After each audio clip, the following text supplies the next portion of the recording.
Un tagad es mēģināšu mazliet vairāk atvērt vaļā šī vēstījuma. Šajā vēstījumā iemiesot to jēgu, cik es to saprotu ar savu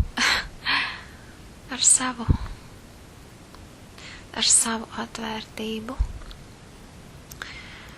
Dievam. Un man acu priekšā atkal un atkal stāv šie vārdi. Šis vēstījums ir tagad tik svarīgs. Šis vēstījums ir tagad tik svarīgs. Jāiet ārā, jāiet ārā, jāiet ārā. Un es domāju, kāpēc viņš tieši tagad ir tik svarīgs. Vai tiešām jau tik tuvu ir tas laiks, par ko es biju zinājusi un domāju, ka tas būs vēlāk. Bet acīm redzot, ir kaut kas tāds, ko zina vienīgi Dievs. Un par to domājot, man nevis atnāca prātā un arī ievietojot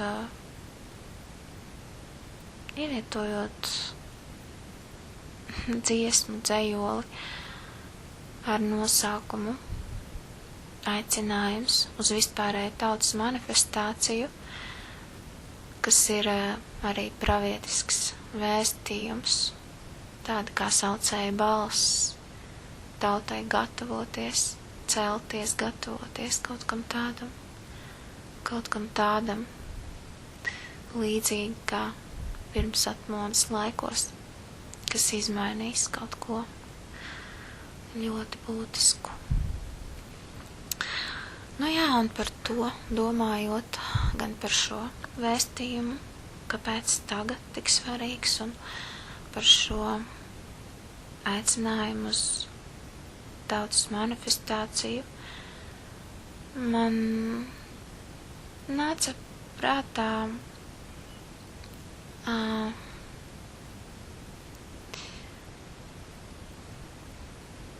13. janvāra barikāžu laiks, un tas stāsts, par kuru daudz noteikti nezin, par tām aizkulisēm, kā tas tika veidots,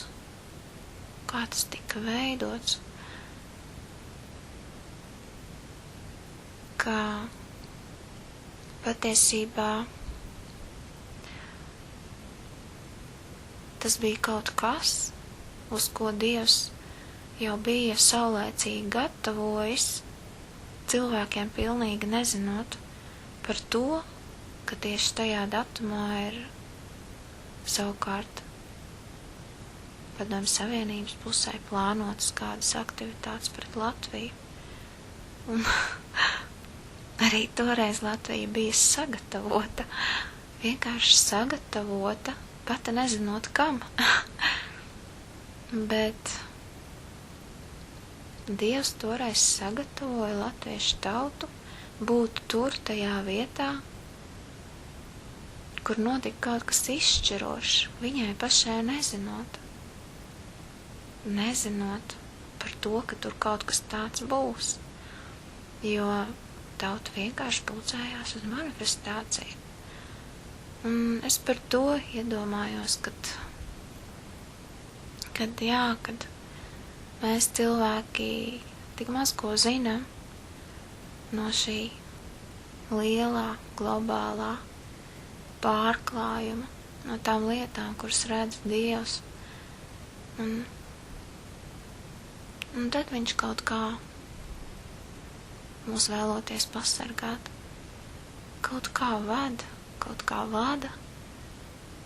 un sagatavo, lai mēs esam gatavi. Bet nebija, es domāju, stāstīt to sapni, caur kuru tā skaitā Dievs man runāja par šo vēstījumu, Bet es tomēr izlēmu viņu izstāstīt. Un tas bija pēc tā, kad jau kādu laiku es domāju par to, ka tā vieta, kurā es dzīvoju, piecstāvu māja, ka viņa nav droša.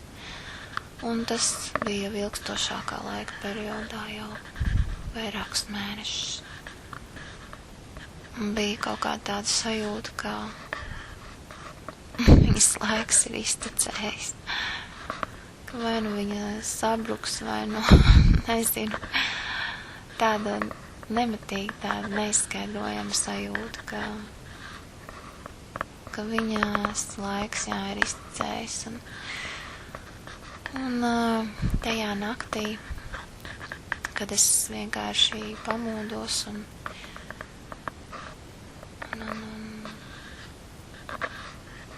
aizgāju uz virtuvi, un tur tā kā notika tas, kas notika, kas tā kā arī fiziski apliecināja tas mans vairāku mēnešu kaut kādas tādas iekšējo sajūtu un bažas. Un pēc tam man bija sapnis, kurā es biju šajā pašā dzīvoklī, kurā bija pustums un no griestiem gāzās ūdens. Vienkārši no visām malām gāzās ūdens un kāds teica, ka tur ir kaut kas tāds centrāls plīsis. Bet mēs kaut kā turpinājām savu dzīvi tādā pustumsā, tādā komfortā, pierastajā siltumā. Un es biju vānas istabā un tad klauvēja pie durvīm, tā uzstājīgi klauvēja pie durvīm, un es atvēru, un tur bija tā kā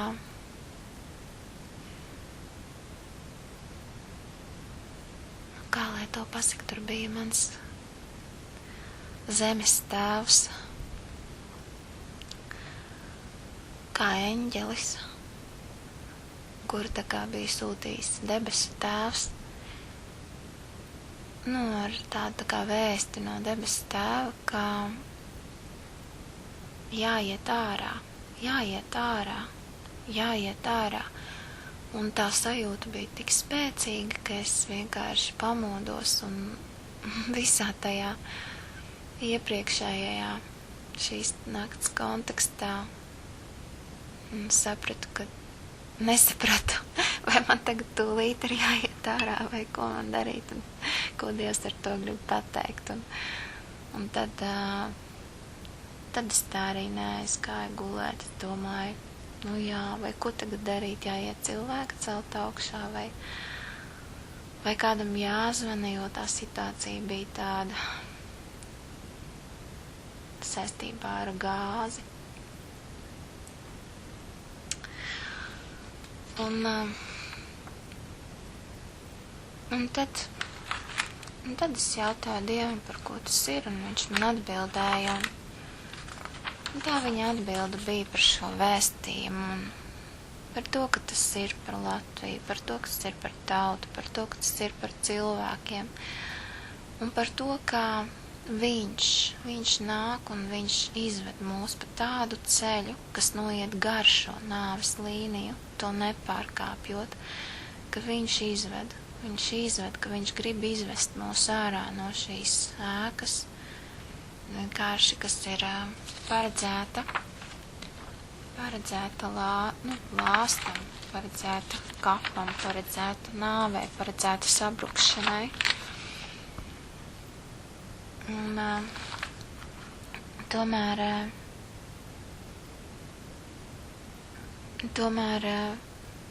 tā apmēra vēl nav ieraugāmi. Tas ir tā kā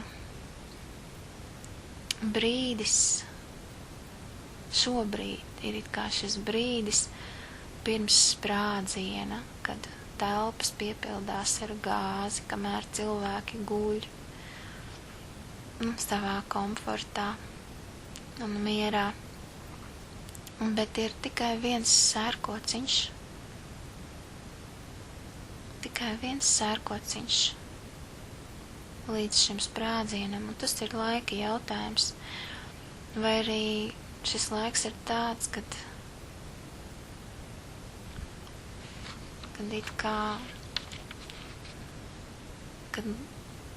kad tuvojās kāds liels putns, vai varbūt lidmašīna, kas uzkritīs uz nama jumta, bet mēs to vēl nezinām. Vai arī,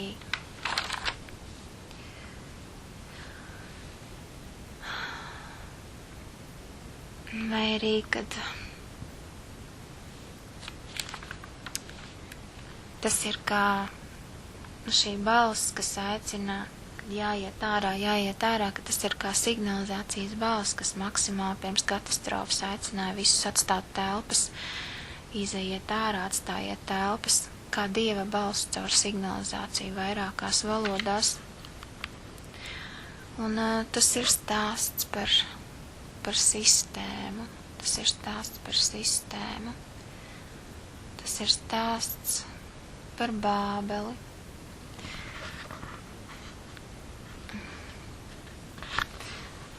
Stāsts par Bābeli, kas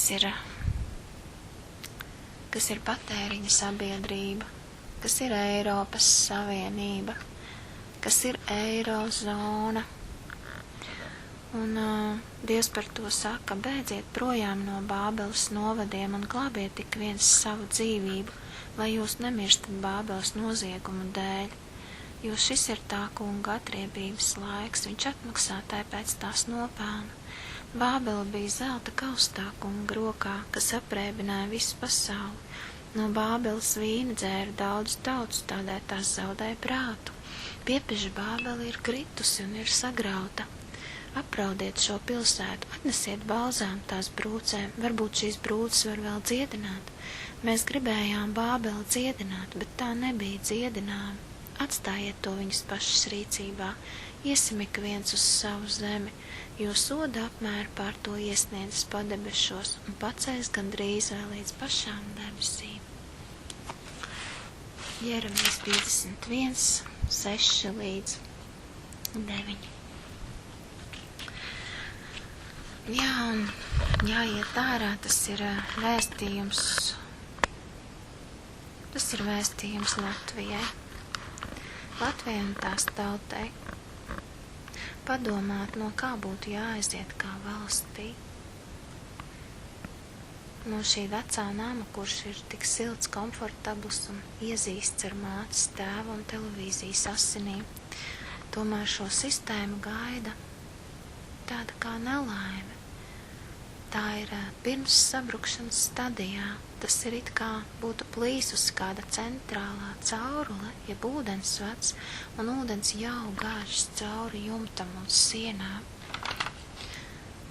Un pavisam drīz tas viss šis nams, un arī mēs, ja mēs no tā neizietu, būtu zem ūdens.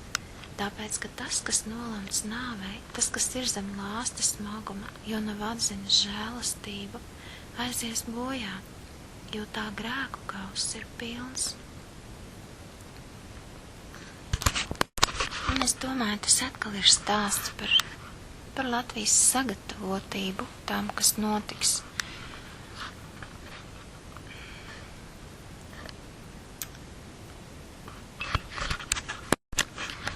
Jo sabrūkot sistēmām, sabrūkot finansu sistēmām, sabrūkot Eirozonai, jā, tā ir pavisam savādākā dzīve. Ja pamats ir bijis finanses,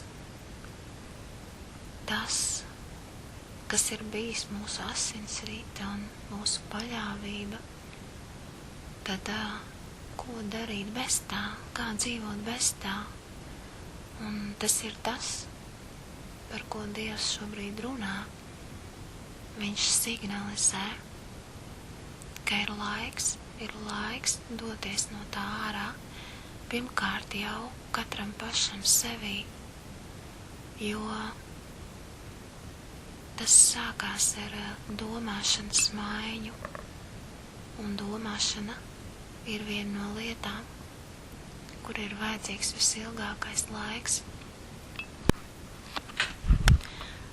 Un vēl, kas ārkārtīgi svarīgs, ejiet ārā no pilsētām, uz laukiem, ejiet ārā no dzīvokļiem un celiet mājas, atgūstiet sev zemi,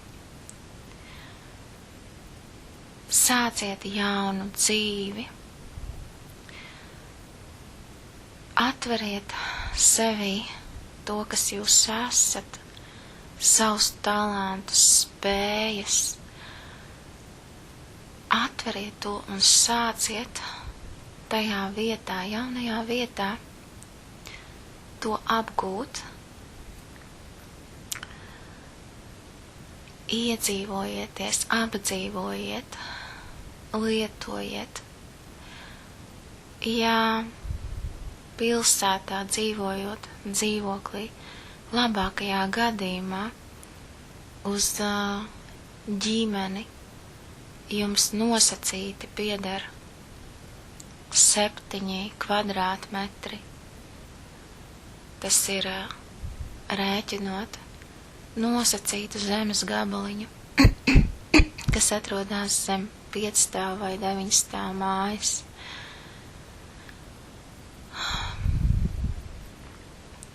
Tad laukos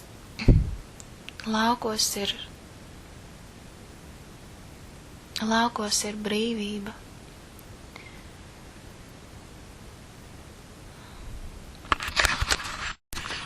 Atgūsim šo zemi kvadrātmetru pa kvadrātmetram. Būsim tās saimnieki un īpašnieki. Būsim tās labie un mīļotie, kas par to rūpējas, to novērtē. Un vēl kas ļoti svarīgs, iesim ārā no kredītiem, pārdosim tos dārgos Rīgas dzīvokļus, lai nopirktu zemi laukos un celtu savas mājas. Mācīsimies celt savas mājas, vīri, mācieties celt savus namus, savām ģimenēm. Tas nav grūti. Taisīsim savstarpējās palīdzības fondus, kurā tie, kam ir, dalās ar tie, kam nav, tajā, kas viņiem ir. Vai tās ir finanses, caur ko palīdzēt jaunām ģimenēm iziet no kredītu jūga, vai tās ir finanses, ko izlietot, palīdzot ģimenēm celt mājas, vai tās ir finanses, ar ko atpirkt no ārzemniekiem zemi.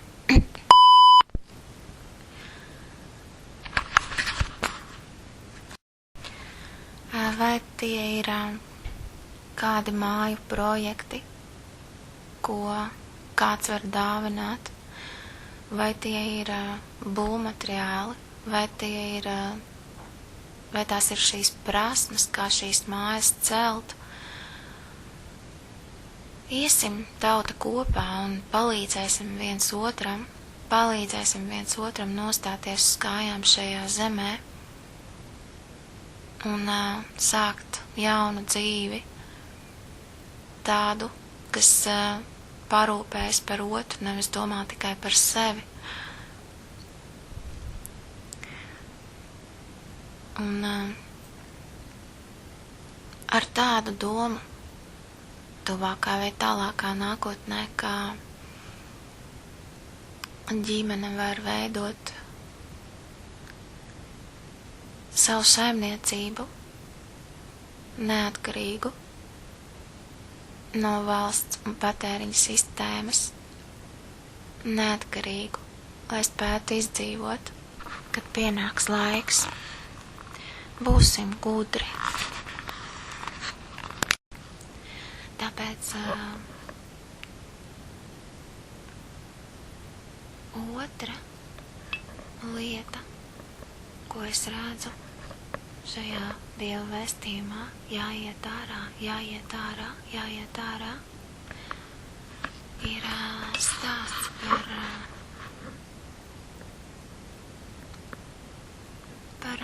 katra cilvēka iziešanu ārā.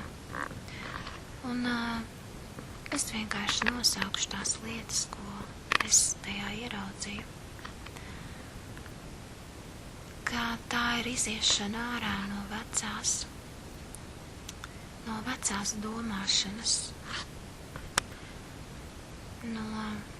domāšanas, no patēriņa domāšanas,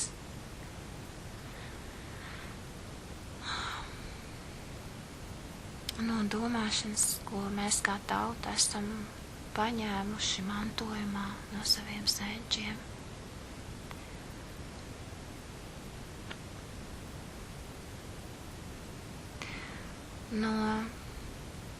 Kas varbūt pat ir bijušas labas, bet šajos jaunajos apstākļos, lai būtu sagatavoti, mums ir jābūt gataviem domāt savādāk. Un tā ir iziešana no ierobežotības, no veco sienu, standārtu, uzskatu, prizmas, rakursu, no jebkā, kā esam ierobežojuši sevi līdz šim, ieliekot sevi, savu tautu un zemi kādos rāmjos līdz šim pieredzētajos kastītēs. Tā ir iziešana no baiļu un atkarības domāšanas, no pieņēmuma, ka tas veids un sistēma, kādā mēs esam pieraduši dzīvot, būs vienmēr.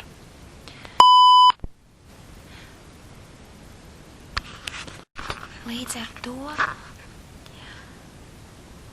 ka tas, kas ir bijis svarīgs tajā, būs svarīgs arī rīt. Un es nerunāju par vispār cilvēciskajām, jeb kristīgajām vērtībām. Tā ir iziešana ārā no visa skatīšanas caur naudas prizmu. Tā ir iziešana ārā no lāčplēša domāšanas, kas ir tik ļoti tuva latviešu tautai. Tomēr lāčplēsis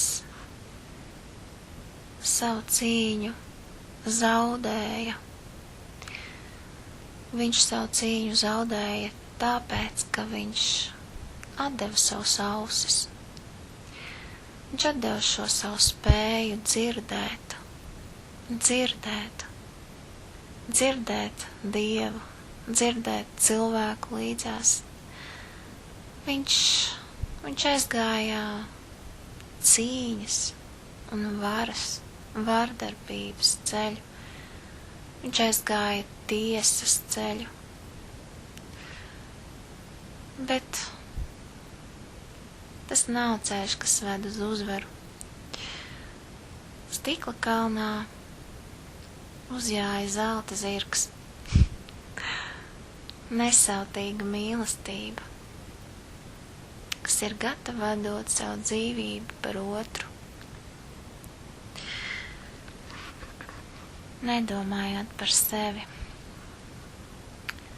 Tāpēc vēl viena no lietām, ko es redzu kā iziešanu ārā, mums vienkārši kā tautai ir jāaiziet ārā.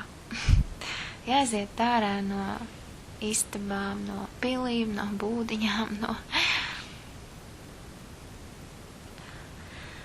no sienām. Jāaiziet ārā un jāpulcējas laukumos, pļavās, pagalmos. Mums ir vairāk jātiekas, vairāk jāsarunājas, aci pret aci, vai sirdi pret sirdi, no sirds uz sirdi, izejot ārā no šiem komunikāciju tīkliem, kuros mēs tik ļoti esam iekšā, kuros ir iekšā visa dzīve, no šīm bezpersoniskajām, bieži vien virspusējām vai garām skrienošajām attiecībām un kontaktiem,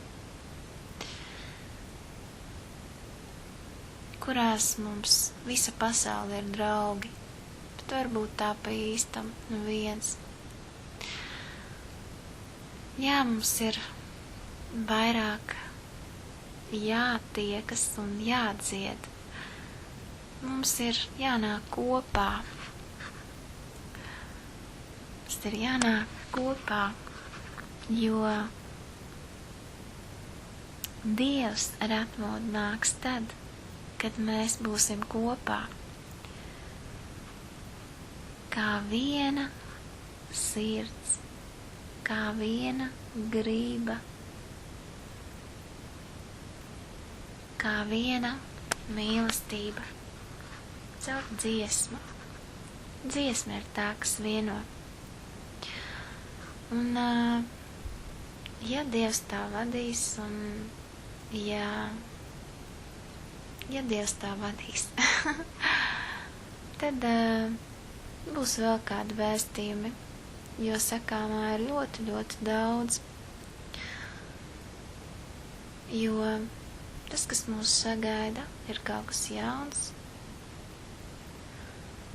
jauns, kas mums jāveido ir visiem kopā ar Kristu, kurš zina šo ceļu uz šo jauno un skaisto. Tas ir kaut kas skaists, liels, svētība piepildīts. Līdz tam laikam, jā, vai caur šo laiku, vai kā citādi, lai mēs būtu sagatavoti tam laikam, kad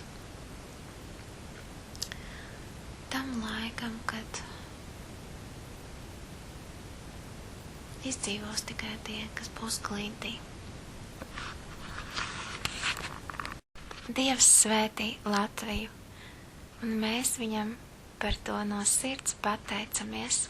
Āmen.